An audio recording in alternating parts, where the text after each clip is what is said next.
السلام عليكم. الحمد لله رب العالمين نحمده ونستعينه ونستغفره ونعوذ بالله من شرور أنفسنا ومن سيئات أعمالنا من يهده الله فلا مضل له ومن يضلل فلا هادي له وأشهد أن لا إله إلا الله وحده لا شريك له وأشهد أن محمدا عبده ورسوله أما بعد. அன்பிற்குரிய சகோதரர்களே, நாம் இந்த ரமலான் மாதத்தில் தினந்தோறும் லுஹர் தொழுகைக்கு பிறகு நபி தோழர்களின் வாழ்வினிலே என்ற தலைப்பில் உமர் ரலியல்லாஹு அன்ஹு அவர்களுடைய வாழ்வில் நடந்த மிக முக்கியமான சம்பவங்களை நாம் பார்த்து வருகின்றோம்.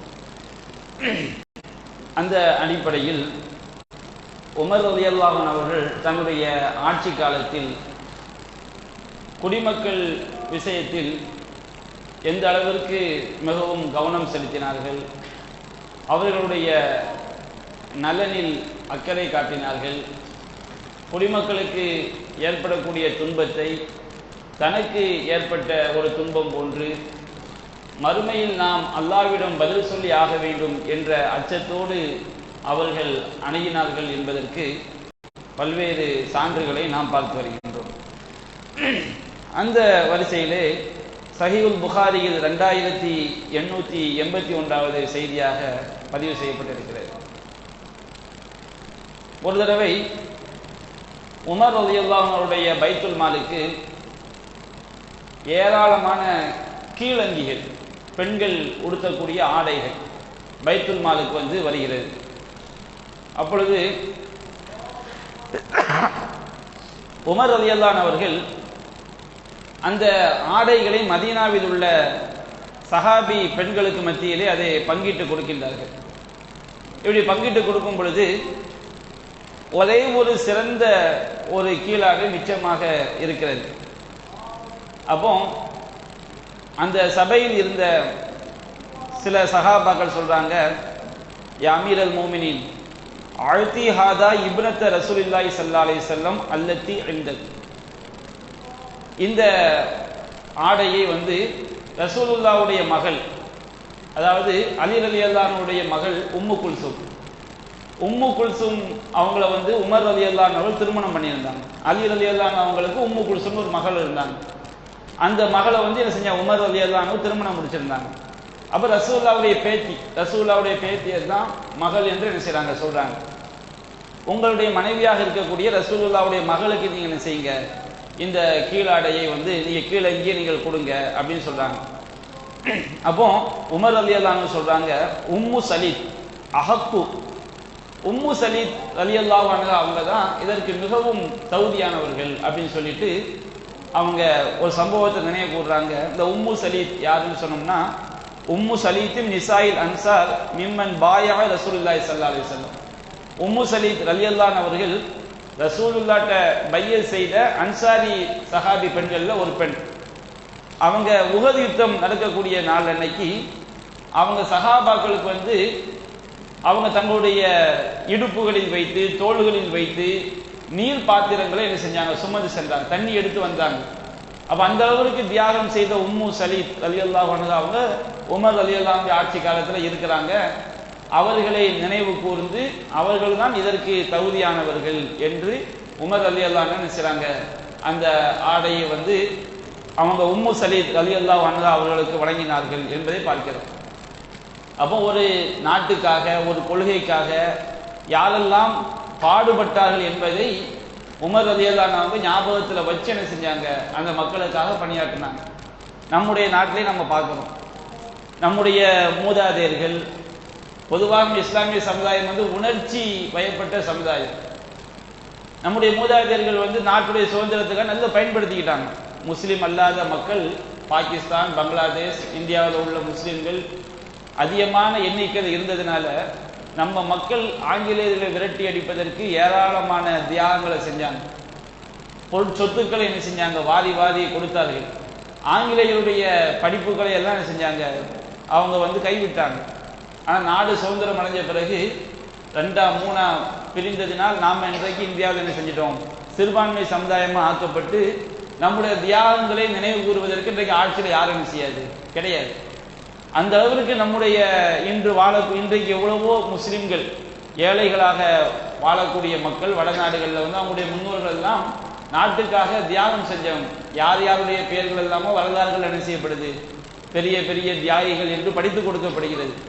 ஆனால் உண்மையிலேயே தியாகம் செய்த சமுதாயம் என்ன செய்யப்படுது, இருட்டடிப்பு செய்யப்பட்டு நம்ம ஒரு தீவிரவாதிகளாக சித்தரிக்கப்படக்கூடிய காட்சியை பார்க்கிறோம். இந்த மாதிரி துரோகம் பல இடங்களில் நிறைவேற்றப்படக்கூடிய காலகட்டத்தில் சஹாபாக்குடைய ஆட்சி எப்படி இருந்துச்சு? அவங்க நபிகள் நாயகம் ஸல்லல்லாஹு அலைஹி வஸல்லம் அவங்களுடைய காலகட்டத்தில் யாரு இந்த மார்க்கத்துக்கு பாடுபட்டாங்க, யாரு உழைச்சாங்க, அவர்களுக்கு முக்கியத்துவம் கொடுக்கக்கூடிய, அவருடைய தியாகங்களை அடுத்த தலைமுறைக்கு எடுத்து சொல்லக்கூடிய ஆட்சியாளர்களாக என்ன செஞ்சிருக்கிறாங்க, இருந்திருக்கிறாங்க. உமர் ரலியல்லாஹு அன்ஹு என்ன செஞ்சிருக்கிறாங்க, அந்த மாதிரி யாருடைய தியாகத்தையும் அவங்க என்ன செய்யல, குறைத்து மதிப்பிடவில்லை. அது போன்று இன்னொரு சம்பவத்தை பார்க்கிறோம். சஹீஹுல் புகாரில 3059வது ஹதீஸாக பதிவு செய்யப்பட்டிருக்கிறது. உமர் ரலியல்லாஹு அன்ஹு அவங்களுடைய ஆட்சி காலத்தில் பல்வேறு யுத்தங்களை என்ன செய்யறாங்க, சந்திக்கிறாங்க. அந்த யுத்தங்களை பற்றி இன்ஷா அல்லாஹ் நம்ம என்ன செய்வோம், சுருக்கமாக வரக்கூடிய நாட்களில் பார்ப்போம். அப்போ அந்த யுத்தத்துக்காக அன்றைய காலகட்டத்தில் ஒட்டகம், குதிரை இதெல்லாம் தேவைப்படுது. அப்போ பைத்துல் மால் அரசாங்கம் சார்பாக படை வீரர்களுக்கு குதிரைகள் வழங்க வேண்டும், ஒட்டகங்கள் வழங்க வேண்டும்.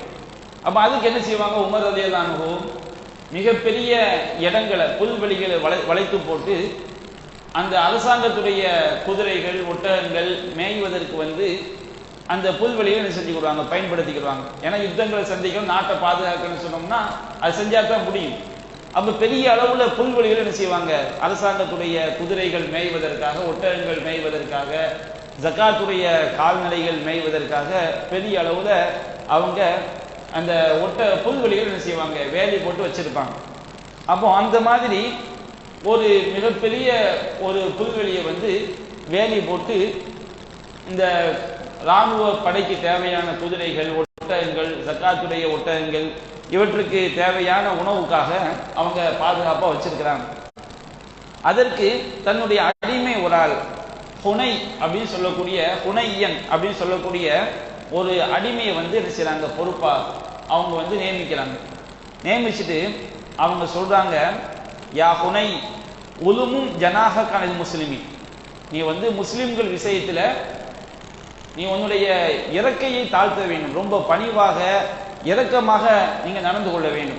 என்னன்னு சொன்னோம்னா அவங்க சொல்றாங்க, வத்தகி தாவத்தல் மதுலும், பாதிக்கப்பட்டவன், அநீதி இழைக்கப்பட்டவனுடைய பிரார்த்தனைக்கு நீ அஞ்சிக்கொள்.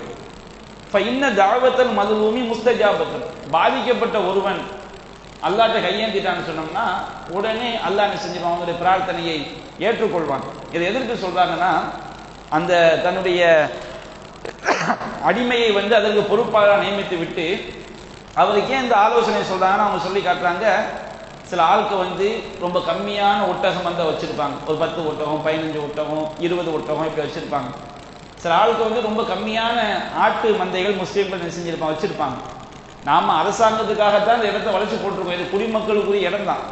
எதற்காக நாம் இந்த புல்வெளியை நாம வேலி போட்டு வச்சிருக்கிறோம்னு சொன்னோம்னா, இந்த மக்களை பாதுகாப்பதற்காக, இவர்களுக்கு படை நடத்துவதற்காக நாம அந்த குதிரைகள், ஒட்டகங்கள் இதையெல்லாம் நான் தயாராக வைத்திருக்க வேண்டும் என்பதற்காக நம்ம வேலி போட்டு வச்சிருக்கிறோம். அப்ப இது அந்த மக்களுக்குரிய இடம் தான் இது. அப்ப யாராவது சிறிய அளவுல மந்தைகள் வச்சிருப்பாங்க, அவங்களுடைய ஒட்டகங்களுக்கு உணவு தேடி இந்த புல்வெளியில மேய்ச்சல் விட்டாங்கன்னா நீ என்ன செஞ்சிடக்கூடாது, தடுத்துடக்கூடாது. நீ அநியாயம், அவங்க இதனால பாதிக்கப்பட்டு அல்லாட்ட கையேந்திட்டாங்கன்னு சொன்னோம்னா அந்த சாபம் நம்மளை என்ன செஞ்சிடும், பீடித்து விடும் அப்படின்னு சொல்லிட்டு அவங்க சொல்றாங்க. வையாய நஅம இப்னு அவுஃப், அப்துல் ரஹ்மான் இப்னு அவுஃபுடைய ஒட்டகங்கள் இருக்குது. அதே மாதிரி நஅம அஃபான், உஸ்மான் இப்னு அஃபான் அவங்களுக்குரிய ஒட்டக மந்தைகள் இருக்குது. அதை உள்ள விட்டுறக்கூடாது. இவங்கெல்லாம் பெரிய பெரிய சஹாபாக்கள், ஆனா இவங்க மிகப்பெரிய செல்வந்தர்கள். அந்த செல்வந்தர்களுடைய ஒட்டகம் என்ன செஞ்சிடக்கூடாது, உள்ள விட்டுறக்கூடாது. என்ன காரணம் தெரியும், என்ன காரணம் சொன்னோம்னா, இப்ப இன்னகுமா இன் தகிலிக்கும் ஆசியத்துக்குமா, இவங்களுடைய கால்நடைகள் பஞ்சத்தால் அடிபட்டு இறந்து போயிட்டா கூட இவர்களுக்கு நிறைய பேரித்தன் தோப்புகள் இருக்கு, விவசாய நிலங்கள் இருக்கு. அதுல வரக்கூடிய வருமானத்தை வச்சு இவங்க என்ன செஞ்சுக்கிடுவாங்க, பழிச்சுக்கிடுவாங்க. அப்துல் ரஹ்மான் இப்னு அவுஃப் ரலியல்லாஹு அன்ஹு, உஸ்மான் ரலியல்லாஹு அன்ஹு மிகப்பெரிய செல்வந்தர்களாக பிற்காலத்தில் இருந்தாங்க. அப்போ அவங்களுக்கு பண்ணைகள் இருக்கு, விவசாய நிலங்கள் இருக்குது, பேரித்தன் தோட்டங்கள் இருக்குது. அவங்க ஒட்டகம் இறந்து போச்சுன்னு சொன்னோம்னா அவங்க இதை வச்சு பழிச்சுக்கிடுவாங்க. ஆனா ஓரளவு 10 ஒட்டகம் தான் அவங்களுக்கு சொந்தமா இருக்கும். சின்ன மந்தை தான், சின்ன ஆட்டு மந்தை தான் அவங்களுக்கு சொந்தமா இருக்கும். அவங்க அவங்களுடைய கால்நடைகள் உணவு இல்லாம அழிஞ்சு போச்சுன்னு சொன்னோம்னா அவங்க என்ன செய்வாங்க, புள்ள குட்டிகளோட என்கிட்ட வந்து சொல்லுவாங்க, அமீரல் மூமினின் அஃபதாதிக்குஹும், ஆனா இந்த பிள்ளைங்கள்லாம் விட்டு நான் செத்து போட்டுமான்னு என்கிட்ட வந்து என்ன செய்வாங்க, நிற்பாங்க. அப்ப மக்கள் உமர் ரலியல்லாஹு அன்ஹு அவங்கள எந்த அளவுக்கு அணுகக்கூடியவர்களாக இருந்தார்கள், உமர் ரலியல்லாஹு அன்ஹு அவர்கள் மக்கள் மேல எந்த அளவுக்கு கரிசனமா இருந்தாங்கன்னு காட்டுது. அப்ப நீங்க சின்ன சின்ன மந்தைகள் வச்சிருக்கிறவங்களையும் தடுத்து அரசாங்கத்துடைய ஒட்டகத்துக்குள்ளதான் இந்த புல்வெளிகள். ஆனா ஏழைகள் பாலைகள் வரும்போது அவங்களும் நீங்க செஞ்சிடணும், மேய்க்க விட்டுறணும். இல்லைன்னா அவங்க கால்நடை இறந்து போயிட்டுனா பிள்ளை குட்டியோடு எங்கிட்ட நிற்பாங்க. எங்கிட்ட என்ன சொல்லுவாங்க, உமர் அவர்களே நீங்க தான் எங்களுக்கு ஆட்சி தலைவர், எங்க பிள்ளை குட்டிகள்லாம் நாங்க விட்டு நாங்க செத்து போட்டோம்னா என்ன செய்வாங்க, கேட்பாங்க.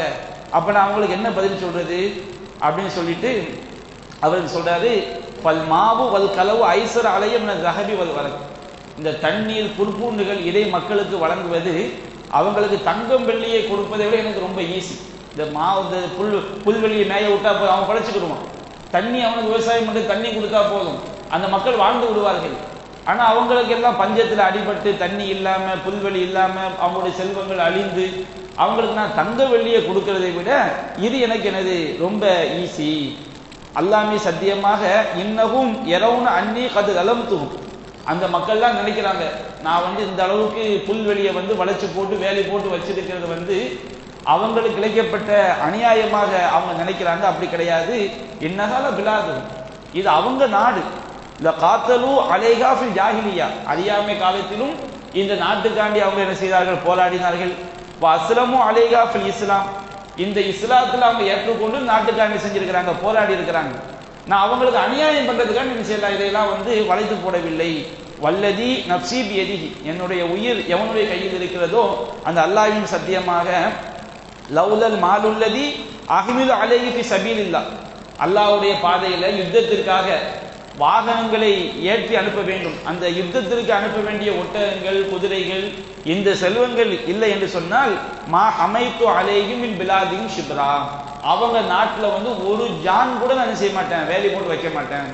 எதுக்காண்டி நம்ம அவங்களுடைய இடத்தை நான் எடுத்து வச்சிருக்கேன்னு சொன்னோம்னா அவங்கள பாதுகாக்கிறதுக்காண்டி. அல்லாஹ்வுடைய பாதையில யுத்தம் போக வேண்டியிருக்கு, எதிரிகள் என்ன செய்வாங்க, நம்ம நாட்டு மேல போர் தொடுக்க வருவாங்க, அதற்கு படை வேண்டும். படை வேண்டும் என்றால் அதற்கு படைக்குரிய ஆயுதங்கள் வேண்டும், வாகனங்கள் வேண்டும். இதற்காகத்தான் இதை செஞ்சிருக்கிறேன் தவிர அந்த மக்கள் என்ன நினைக்கிறாங்க, அவங்க இடத்துல நான் என்ன செஞ்சிருக்கிறேன், நான் அநியாயமாக வேலி போட்டு வைத்திருக்கிறேன் அப்படின்னு நினைக்கிறாங்க. கிடையாது, அது அவர்களுக்குரியது தான், இது அவங்க நாடு தான், அவங்க உழைச்சது தான். என்றாலும் படை நடத்துவதற்கு வாகனங்கள் தேவை என்பதற்காக நான் செய்திருக்கின்றேன், இவ்வாறு செய்திருக்கிறேன் சொல்லி உமர் ரலியல்லாஹு அன்ஹு அவர்கள் எந்த அளவிற்கு அரசாங்கம் நடத்துவது கூட மக்களுக்காகத்தான். இன்றைக்கு என்ன செய்வாங்க, நம்ம இன்னைக்கு உள்ள அரசாங்கங்கள் எப்படி, எல்லாமே பணக்காரங்களுக்கு மட்டும்தான். பெரிய பெரிய பல்லாயிரம் கோடி டெண்டர் விடுவாங்க. மிகப்பெரிய அரசியல்வாதிகள்லாம் எவ்வளவு ஊழல் பண்ண முடியுமோ அந்த அளவுக்கு ஊழல் பண்ணிட்டு அதுல கிடைக்கிற கொஞ்சம் சொச்சதான் என்ன செய்ய மக்களுக்கு சேரும். அப்ப அந்த அளவிற்கு இன்றைய ஆட்சி முறைகள் இருப்பதை பார்க்கிறோம். ஆனால் உமர் ரலியல்லாஹு அன்ஹுடைய ஆட்சி முழுக்க முழுக்க அது மக்களுக்கான ஒரு ஆட்சியாக மட்டும்தான் என்ன செஞ்சது இருந்துச்சு. மக்கள்லையும் ரொம்ப வறிய மக்கள், அடித்தட்டு மக்கள், இவங்களை அவங்க என்ன செஞ்சாங்க, ரொம்ப அக்கறையோட கரிசனத்தோட நடந்தாங்கன்னு நம்ம பார்க்கிறோம்.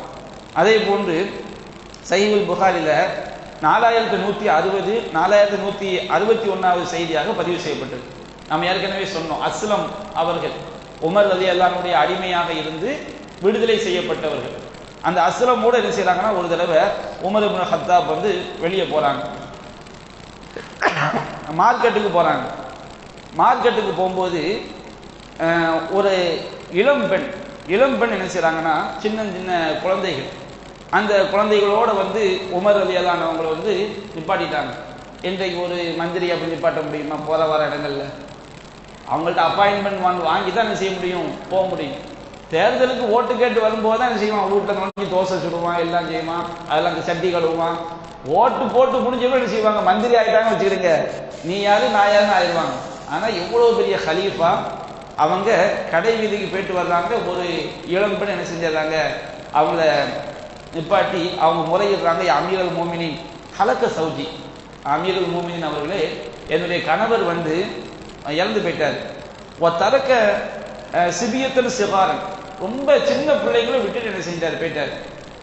அப்ப நீங்க சகாபாக்கள் வழங்கணும், அவங்க வந்து சில நேரங்களில் மனைவி கூடுதல் வயசுல இருப்பாங்க, கணவர் சின்ன வயசுல செய்வாங்க இருப்பாங்க. அப்படி அந்த அவங்க திருமணம் என்பது அப்படித்தான். ரசூலா 25 வயசுல இருக்கும்போது தான் ஹதீஜா ரலியல்லாஹு அன்ஹா வயசு எத்தனை, 40. அப்ப அந்த மாதிரி அவங்க வந்து திருமணம் முடிக்கக்கூடிய பழக்கங்கள் இருந்துச்சு. அப்ப அந்த மாதிரி இந்த அம்மா வந்து ஒரு இளம் பெண்ணா இருக்கிறாங்க, அவங்களுடைய கணவர் என்ன செஞ்சாரு, வயோதிகரா இருந்து இறந்து போயிட்டாரு. அப்போ பிள்ளைங்கள்லாம் சின்ன சின்ன பிள்ளைங்க. அப்போ அவங்க சொல்றாங்க, வல்லாஹி மா யுங்லி ஜூன குரான், என் பிள்ளைங்களை பார்த்தீங்கன்னா அவங்களுக்கு வந்து சாப்பிடுவதற்கு ஒரு ஆட்டுக்கால் சந்து கூட என்ன செய்யாது, கிடையாது. அவங்களுக்கு சமைக்கவும் தெரியாது. ஆனா அன்றைக்கு வந்து பரக்கத், தானியங்களை விட பருப்பு கோதுமை இதெல்லாம் அந்த பாலை நிலத்தில் கிடைக்கிறதை விட எதுதான் அதிகமா கிடைக்கும், ஆடுகள்ல வந்து அல்லாஹ் பரக்கத் கொடுத்தோம்னா அது அவங்களுக்கு ரொம்ப ஈஸியா கிடைக்கக்கூடிய உணவு. அப்ப என் பிள்ளைகளுக்கு வந்து ஒரு ஆட்டுக்கால் சந்து கூட கிடையாது, அது கூட சமைக்கவும் அவங்களுக்கு தெரியாது. அந்த மாதிரி சின்ன பிள்ளைங்க. வலா லஹும் ஜருவும், அவங்களுக்கு வந்து எந்த விவசாய நிலங்களும் கிடையாது. வலா லருவும், அவர்களுக்கு வந்து எந்த கால்நடைகளும் கிடையாது. கால்நடைகள் இருந்த ஒட்டகம் இருந்தாலாவது பாலை கறந்து குடிக்கலாம், விளை நிலங்கள் இருந்தால் அதுல வரக்கூடிய விளைச்சல்ல சாப்பிடலாம், எதுவுமே என்ன செய்யல இல்ல. அப்ப சொல்றாங்க, வஹஷீது அன் தல்குலஹும் லபு, இவங்களை வந்து வறுமை கொன்று விடும், பசி கொன்று விடும் என்று நான் செய்கிறேன், பயப்படுகிறேன் அப்படின்னு சொல்லி எங்க அம்மா முறையிடுறாங்க. முறையிட்டு அவங்க சொல்றாங்க, நான் யார் தெரியுமா அமீருல் மோமினின் அவர்களே, நான் யார் தெரியுமா, எங்க வாப்பா வந்து ஹுஃபாஃப் இப்னு ஈமா அல் கிஃபாரி, எங்க தகப்பனார் பேர் வந்து ஹுஃபாஃப் இப்னு ஈமா அல் கிஃபாரி. அவங்க ஹுதைபியா உடன்படிக்கையில வந்து ரசூலுல்லாஹ் என்ன செஞ்சுக்கிட்டாங்க, கலந்து கொண்டாங்க அப்படிங்கிற விஷயத்தை என்ன செய்றாங்க, அந்த அம்மா வந்து சேர்த்து சொல்றாங்க.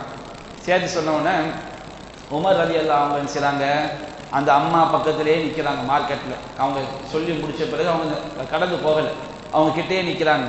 பிறகு அவங்க சொன்னாங்க, மர்ஹபன் பி நஸபின் கதீம், நெருங்கிய உறவே உங்கள் வரவு செய்யட்டும், நல்வரவாகட்டும் சொல்லி அந்த அம்மாவை வந்து உமர் ரலியல்லாஹு நின்ன காரணம் என்னன்னு சொன்னோம்னா, அவங்க தகப்பனார் ஹுதைபியா உடன்படிக்கையில கலந்து கொண்டாங்க, ரசூலுல்லாஹ்ட பையத் செஞ்சாங்கிற தகவலை அந்த அம்மா சொல்றாங்க.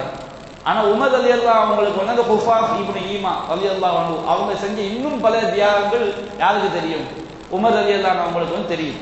அப்போ அவங்க என்ன செய்றாங்க, பார்த்த உடனே சொல்றாங்க, மர்ஹபன் பி நஸபின் கதீம், நீங்க வந்து எனக்கு ரொம்ப நெருக்கமான உறவு, உங்களை சந்திச்செல்லாம் என்ன செய்யறேன், ரொம்ப சந்தோஷப்படுறேன்னு சொல்லிட்டு அவங்க நல்ல வீட்டுக்கு அந்த பைத்துல் மாலுக்கு திரும்பி வந்து இருக்கிற ஒட்டகங்கள்லயே நல்ல பலமான ஒட்டகம், ஏன்னா சாதாரண ஒட்டகங்கள் வந்து ரொம்ப கம்மியாக தான் சுமக்க முடியும், எந்த ஒட்டகம் வந்து ரொம்ப உறுதியாக அதிகமான சாமான்களை சுமக்க முடியுமோ அந்த ஒட்டகத்தை என்ன செய்றாங்க, அவங்க கொண்டு வந்து அதை அந்த ஒட்டகத்தை எடுத்துட்டு வர்றாங்க. அதுல வந்து விராதத்தை 2 மூட்டைகள், அந்த மூட்டைனா நம்ம மூட்டை கிடையாது, ஒட்டகத்துல எவ்வளவு கட்ட முடியும் அந்த அளவுக்கு 2 பெரிய மூட்டைகளை வச்சு அதுல ஃபுல்லா உணவு, அதே மாதிரி அவங்களுக்கு செலவுக்கு தேவையான பணங்கள் ஆடைகள் எல்லாத்தையும் என்ன செய்றாங்க, அந்த மூட்டைகள்ல வச்சு உமர் ரலியல்லாஹு அன்ஹு அவங்களும் என்ன செய்றாங்க, ஓட்டிக்கிட்டு வர்றாங்க. அவங்களுடைய ஒட்டகத்துடைய கடிவாளத்தை பிடிச்சி ஓட்டி கொண்டு வந்து அவங்க என்ன செய்றாங்கன்னா, அந்த அந்த பெண்கிட்ட சொல்றாங்க, இந்த ஒட்டகத்தை நீங்க ஓட்டிட்டு போமா, அல்லாஹ் என்ன செய்வான், பலை எஃப்னா ஹத்தா யஹ்தியகுமுல்லாஹு பிஹைர், இது காலி ஆவறதுக்குள்ள அல்லாஹ் என்ன செய்வான், உங்களுக்கு மிகச்சிறந்த செல்வத்தை அல்லாஹ் கொண்டு வந்து தருவான். ஏன்னா அவங்க எதிர்காலத்தை வாழக்கூடிய அளவுக்கு என்ன செய்றாங்க, எல்லா செல்வங்கள் பொருட்கள் எல்லாத்தையும் வச்சு அந்த அம்மா கொடுக்குறாங்க. அப்போ பக்கத்தில் நிற்கக்கூடிய ஒரு மனிதர் வந்து சொல்றாரு, அமீருல் மோமினின் அக்ஸர் தலஹா, நீங்க ரொம்ப அதிகமா அவங்களுக்கு கொடுத்துட்டீங்களே அப்படிங்கிறாங்க. அப்போ உமர் ரலியல்லாஹு அன்ஹு சொல்றாங்க, சக்கிலத்துக்கு உம்முக்க, இது அங்க உள்ள பாஷை, உன்னுடைய தாய் உனக்கு பாரமாகட்டும், நம்ம சொல்ற மாதிரி கலவுக்கேதான வார்த்தை. வல்லாஹி இன்னில அரா அபாஹாதிஹி வஹாஹா, இந்த அம்மா இருக்கிறாங்களே இவங்களுடைய தகப்பனாரும் இவருடைய அண்ணனையும் நான் பார்த்திருக்கிறேன். அந்த 2 பேர் எப்படின்னு சொன்னோம்னா, அது ஹாசர ஹிஸ்ரன் ஜமான, யூதர்களுக்குரிய ஒரு கோட்டையை வந்து பல நாட்கள் முற்றுகையிட்டாங்க. முற்றுகையிட்டு அந்த கோட்டையை என்ன செஞ்சாங்க, வெற்றி கொண்டாங்க. பிறகு நாங்க ரசூலுல்லாஹ்வுடைய காலத்தில் நாங்க இருக்கும்போது எனக்கு அதுல இருந்து மிகப்பெரிய ஒரு செல்வம் கிடைச்சது. இப்ப உமர் கொடுத்திருக்க செல்வம் இருக்கு பாருங்க, அதோட இது ஒப்பிடும்போது ரொம்ப கம்மி. இவங்க தகப்பனாரும் அண்ணனும் இந்த மார்க்கத்துக்காக யுத்தம் பண்ணாங்க. யூதருடைய ஒரு கோட்டையை என்ன செஞ்சாங்க, முற்றுகையிட்டு அவங்க 2 பேரும் தான் வெற்றி கொண்டாங்க. அதுல நிறைய செல்வங்கள் எங்களுக்கு என்ன செஞ்சது, கிடைச்சது. எனக்கே ஒரு மிகப்பெரிய செல்வம் கிடைச்சதுன்னா பார்த்துக்கொள் என்று அவருக்கு சொல்லி காட்டுறாங்க. அப்ப அவங்க இன்னைக்கு உயிரோடு இருந்திருந்தா இந்த பொண்ணுடைய நிலைமை எப்படி இருந்திருக்குமா? அவங்க மார்க்கத்துக்கான தியாகம் பண்ணாங்க. அப்ப அந்த தியாகத்துல தான் இன்றைக்கு இந்த மார்க்கம் நிற்குது. இன்னைக்கு நம்ம கையில ஆட்சி இருக்குது. அப்ப அந்த மக்களை கவனிக்க வேண்டியது நம்முடைய பொறுப்பு என்ற ஒரு சிந்தனை குடிமக்கள் மேல, நாட்டுக்காக உழைத்தவர்கள், மார்க்கத்திற்காக உழைத்தவர்களை கைவிட்டு விடக் கூடாது என்பது உமர் ரலியல்லாஹு ஆட்சி மிக சிறப்பான ஒரு ஆட்சியாக என்ன செய்தது, இருந்தது. அதே போன்று சஹீஹுல் புகாரில 3912வது செய்தியாக பதிவு செய்யப்பட்டிருக்கிறது. உமர் ரலியல்லாஹு ஆட்சி காலத்துல ஆரம்ப கால முஹாஜிர் சஹாபாக்கள், மக்காவிலிருந்து இந்த மார்க்கத்துக்காண்டி சொத்துக்களை எல்லாம் விட்டுட்டு தியாகம் பண்ணி மதீனாவுக்கு வந்த முஹாஜிர் சஹாபாக்களுக்கு 4 ஆண்டுகளுக்கு 4000 திர்ஹம் அப்படின்னு என்ன செய்யறாங்க, உதவித்தொகை நிர்ணயிக்கிறாங்க. ஆட்சியெல்லாம் மிகப்பெரிய பல தேசங்களுக்கு பரவிடுச்சு. அப்ப அந்த ஆரம்ப கால சஹாபாக்கள் கைவிட்டக்கூடாது அப்படிங்கிறதுக்காண்டி இன்றைக்கு கூட நம்ம நாட்டில் என்ன செய்வாங்க, சுதந்திர போராட்ட தியாகிகளுக்கு கொடுப்பாங்க. அது எவன் தான் அடிச்சுட்டு போவான். சுதந்திர போராட்ட தியாகி உண்மையிலே போராடி இருப்பானே, அவன் கடந்து கஷ்டப்படுவான். எவன் இல்லாம அவங்க பேரை சொல்லி போலு பத்திரம் தயாரிச்சு அவன் அனுபவிப்பானே தவிர அந்த தியாகிகளுக்கு ஒன்றும் போய் சேராது. உமர் ரலியல்லாஹு ஆட்சி காலத்தில் என்ன நடக்குது, அவங்க இஸ்லாமிய அரசாங்கம் மிகப்பெரிய செல்வ செழிப்பு அடைஞ்சவன ஆரம்ப கால முஹாஜிர் சஹாபாக்களுக்கு 4 ஆண்டுக்கு, ஒரு ஆண்டுக்கு 4000 திர்ஹம் இப்படி 4 ஆண்டுகளுக்கு கொடுக்க வேண்டும் என்று அவங்க நிர்ணயிக்கிறாங்க. நிர்ணயிச்சுட்டு உமர் ரலியல்லாஹுடைய மகன் இப்னு உமர், அவரும் ஆரம்ப கால தியாகி, அவருக்கு மட்டும் என்ன செய்யறாங்கன்னு சொன்னோம்னா ஒரு வருஷத்துக்கு 3500 திர்ஹம் தான் அவருக்கு கொடுக்கணும் அப்படின்னு செஞ்சிடறாங்க. உமர் ரலியல்லாஹு அந்த தீர்மானம் ஏற்றுறாங்க. அப்போ அவங்கள்ட்ட கேட்கப்படுது, ஹுவமின் முஹாஜிரின், அவரும் ஆரம்ப கால தியாகி தானே, ஹிஜ்ரத் செய்து வந்தவங்க தானே. அப்போ உமர் சொல்றாங்க, பலம் நகசத்துகு மின் அர்பாத், எதற்காண்டி நீங்க 4000 அவங்களுக்காண்டி, பலிம நகஸ்தகு மின் அர்பாத் ஆலா, எதற்காண்டி அவங்களுக்கு நீங்க 4000 என்பதை குறைத்து 3500 நீங்க மாத்தினீங்கன்னு கேட்கும்போது உமர் சொன்னாங்க, இன்னமா ஹாஜரபிஹி அபவா. இப்னு உமர் அவங்க ஹிஜ்ரத் பண்ணி வரும்போது சின்ன வயசு, ஒரு 5 வயசு 6 வயசு 7 வயசுல வச்சுக்கிறீங்களேன். வாப்பா அம்மாவோட தான் அவர் வந்தார். ஹிஜ்ரத் பண்ணி வந்தது உண்மை, ஆனா யாரோட வந்தாரு, அவர் தந்தையும் தாயும் அவர் என்ன செஞ்சாங்க, அழைத்து கொண்டு வந்தார்கள். நான் 4000 திர்ஹம் கொடுத்திருக்கிறேன். அவங்களாம் எப்படிப்பட்டவர்கள், லைஸ கமன் ஹாஜர பி நஃப்ஸி, அவங்க தானாகவே ஹிஜ்ரத் பண்ணி வந்தாங்க மார்க்கத்துக்காண்டி. இப்னு உமர் அப்படி கிடையாது, அவங்க தகப்பனாரும் தாயாரும் என்ன செஞ்சாங்க, அவரை அழைத்து கொண்டு வந்தார்கள். அப்ப இந்த அளவுக்கு உமர் ரலியல்லாஹு தன்னுடைய மகனாக இருந்தாங்க. இன்றைய ஆட்சியோடு ஒப்பிட்டு பாருங்க, பெத்த பிள்ளையா இருந்தா அவங்க தான் எல்லாமே ஆட்சி. அவங்க ஒரு கட்சிக்கு உழைத்தவங்கன்னா நடுத்தல நிற்பான், கட்சிக்கான தியாகம் பண்ணவனா இருப்பான். ஆனா அவங்களே தான் விட்டு யார் ஆட்சியாளராக இருக்கிறாரோ அவங்க பிள்ளைங்க தான் பெரிய பெரிய தலைவர்கள்லாம் என்ன செய்வாங்க, வருவாங்க. ஆனா இஸ்லாம் அப்படி கிடையாது. இஸ்லாமிய நுபுவத்துடைய ஆட்சி நபியாளர் சொன்னாங்க பாருங்க, தன்னுடைய மகனுக்கு என்ன செஞ்சாங்க, உமர் ரலியல்லாஹு அவரும் பெரிய தியாகி தான். நபிகள் நாயகம் ஸல்லல்லாஹு அலைஹி வஸல்லம் அவர்களோடு வாழ்ந்தவர்கள், பல தியாகங்களை செய்தவர்கள் இப்னு உமர் ரலியல்லாஹு அவர்கள். அப்ப அவருக்கு என்ன செய்யறாங்க, என்னுடைய மகனாக இருந்தாலும் அவருக்கு 3500 தான். ஏன்னா மற்றவங்க தானாகவே ஹிஜ்ரத் பண்ணி வந்தாங்க, இவர் தாய் தகப்பனோடு என்ன செஞ்சாரு, வந்தாரு அப்படின்னு சொல்லி தன்னுடைய மகனுக்கு குறைத்தார்கள் என்பதை நாம் பார்க்கிறோம். அதுபோன்று உமர் ரலியல்லாஹு என்ன செய்வாங்கன்னா, மக்களுக்கு சட்டங்கள் போடும்போது தன்னுடைய குடும்பத்தை எல்லாம் ஒன்று கூட்டி வச்சிருவாங்க. ஒன்று கூட்டி அவங்கள சொல்லுவாங்களாம். முஸன்னஃப் அப்துர் ரஸாக்ல 20713வது செய்தியா பதிவு செய்யப்பட்டிருக்கிறது. உமர் ரலியல்லாஹுடைய மகன் சாலிம் அவர்கள் சொல்லி காட்டுறாங்க. உமர் என்ன செய்வாங்கன்னா, மக்களுக்கு ஏதாவது செய்யக்கூடாது அப்படின்னு சட்டம் போட்டு முடிச்ச உடனே தன்னுடைய குடும்பத்தை எல்லாம் ஒன்று கூட்டி சொல்லுவாங்களாம், இன்னி நுஹீத்து அன் கதாவ கதா, நான் இதெல்லாம் செய்யக்கூடாதுன்னு செய்திருக்கின்றேன், சட்டம் போட்டிருக்கின்றேன். வன்னாசு இன்னமா எங்குறூன இலை நலுர தைரி இதழ் லஹமி, பறவை எப்படி இறைச்சியை நோக்குமோ அது மாதிரி மக்கள் எல்லாம் உங்களை தான் உத்து பார்ப்பாங்க. நீங்க என் பிள்ளைங்க, என்னுடைய குடும்பமா இருக்கிறீங்க, மக்களுக்கு இதை செய்யக்கூடாது சட்டம் போட்டேன். ஆனா மக்கள் என்ன செய்வாங்க, உங்களைத்தான் பறவை இறைச்சியை நோக்கி பறவை பார்ப்பதை போன்று உங்களைத்தான் பார்ப்பார்கள். பையன் வக்காழ்த்தும், நீங்க நான் எதை தடுத்திருக்கிறேனோ அதை நீங்க செஞ்சுட்டீங்கன்னா அப்போ வக்காவும் மக்கள் என்ன செஞ்சிருவாங்க, செய்ய ஆரம்பிச்சிருவாங்க. வயின ஹிபுத்தும், நீங்க பயந்து நடந்தா ஃபஹாபு மக்கள் என்ன செய்வாங்க, பயந்து நடப்பாங்க.